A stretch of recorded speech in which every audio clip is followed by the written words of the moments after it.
రాజధాని ఎక్కడుంది, ఇది ఒక ఎడారని మాట్లాడారు. రాజధాని ఎక్కడుంది, ఇది ఒక శ్మశానం అని మాట్లాడారు.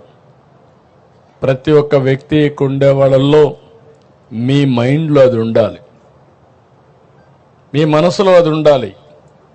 ఉండి ఈ ఐకమత్యం దీనికి కాదు.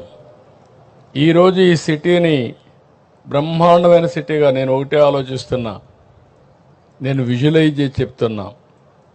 ఇంత మంచి సిటీ, ఇంత మంచి ప్రాంతం ఎక్కడా ఉండదు. ఒక పక్కన కృష్ణా నది, దగ్గర దగ్గర 30-40 లక్షల ఎకరాలు సాగు చేసే నదిది. గోదావరి కృష్ణా అనుసంధానమైంది. రేపు రాష్ట్రంలో నదులన్నీ అనుసంధానం అయితే ఇక్కడి నుంచే నీళ్లు వెళతాయి. Fresh water.